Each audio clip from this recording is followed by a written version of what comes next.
I'm Uma Reddy. I started my business about 3 decades ago when there was, I would say, no environment for entrepreneurship development.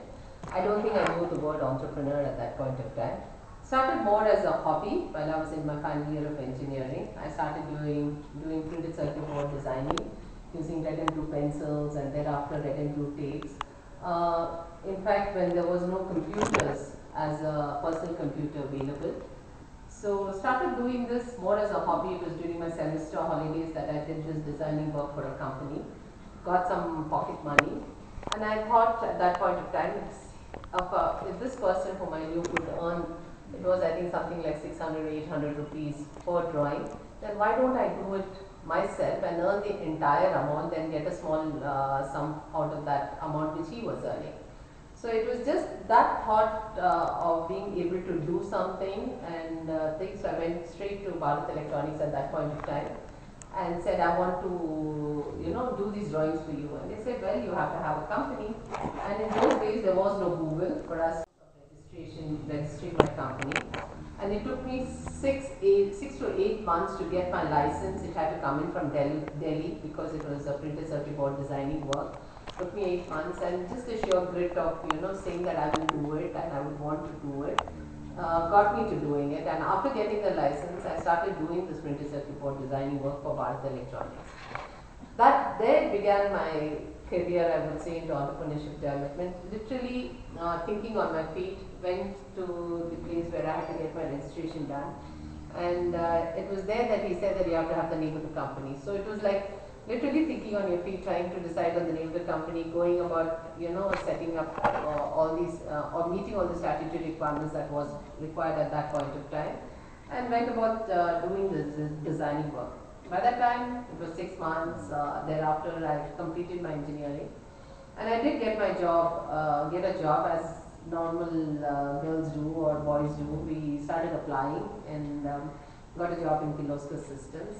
And then it was a choice of doing what I was already doing, having its ups and downs of the business, of being able to deliver, or not being able to deliver on certain days, staff not coming, various issues.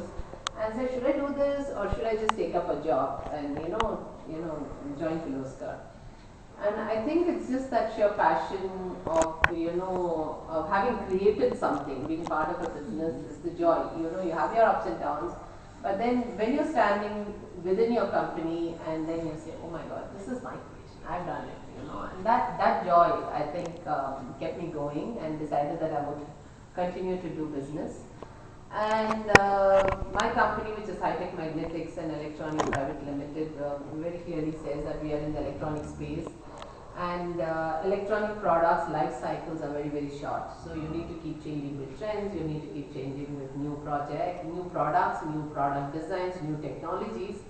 And with that, I think every now and then our products would keep going obsolete. There were new products that were coming up, and we had to keep thinking ahead as to what I can do, increase my customer base, change my products. So from printed circuit board designing, we went on to doing printed circuit board assembly. Then we did electronic equipment sub-assemblies, which is largely mechatronics now.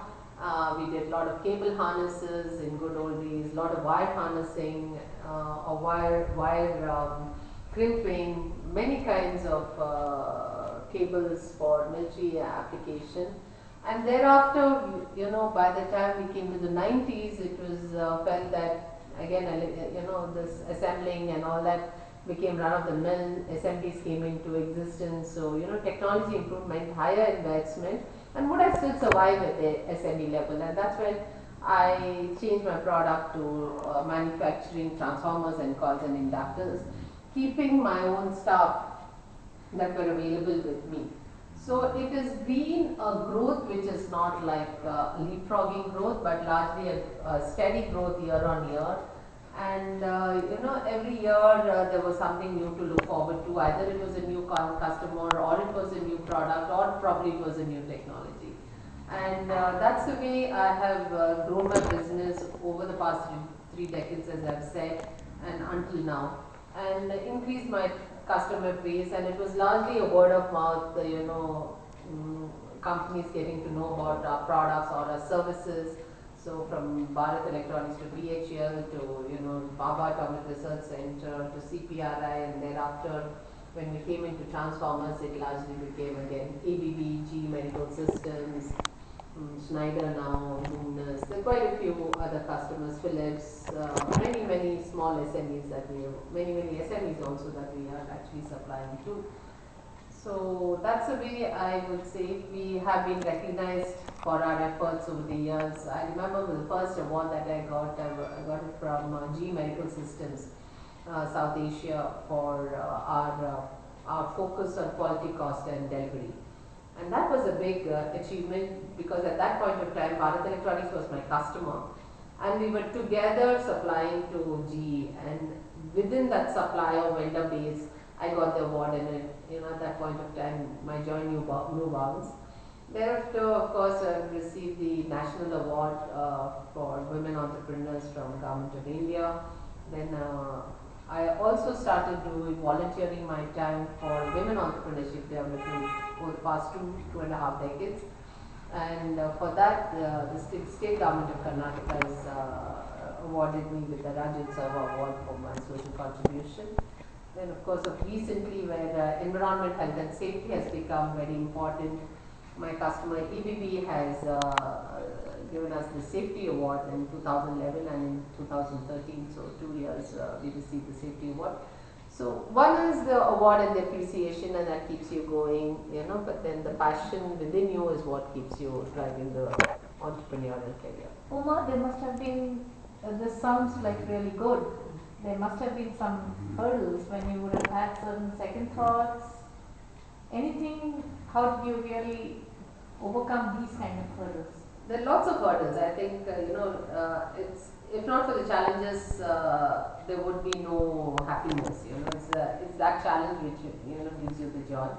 And I think as any entrepreneur, whether you're a woman or a man, doesn't matter. I think enterprise always has its ups and downs. And those challenges are there, and that's what makes it very interesting, because then you get into the problem solving mode, you keep trying to find solutions. And there have been different kinds. I mean, quite often, simple things, when you have the business, you don't have enough staff. And when you have lots of staff, there is no business, or there are no orders at that time. We've gone through the economic part. Yeah, we had the economic meltdown, which was very bad, which has hit us a few years ago. And at that point of time, I remember we closed for some festival holidays, and staff were in full spirit. We went for festival holidays, we came back, and the economic meltdown happened. We got hit, orders stopped coming, and what do you do with the people? See, it's so difficult because these have been trained staff, they've been with you for so many years. And the last thing you want to do is just send them away. So you try to manage, you try to keep all the staff with you, you try to reduce your cost. But I think over a period of time it paid off, because at the end of the day, when things started moving up again, at least I had my staff with me, and that's it. So there are some good decisions that you take, but you always have to keep proving yourself, and that is there. That's true. I'm sure there may have been times when you would have had to continue, at least you would like to keep the household together, so you probably kept the enterprise going together just like a household, A lot of times you would have had to sacrifice just to keep your staff kept up. Absolutely. I think it is important that you keep. There are times when you yourself want to be pepped up, that's one part of it. The other part of it, you need to keep your people motivated. And then I think being women, we understand women better, one. And then the bond is there, that that feeling of comfort is there. And I'm happy to say that 80 or 85% of my staff are women in my company. So there is that relationship that you build. And then you don't want to break relationships very quickly, and women don't. So, generally that kind of attrition is much lesser when women are there. Once they are into a comfort zone, they would like to just continue. They won't jump a job for a small amount. So there are some plus points.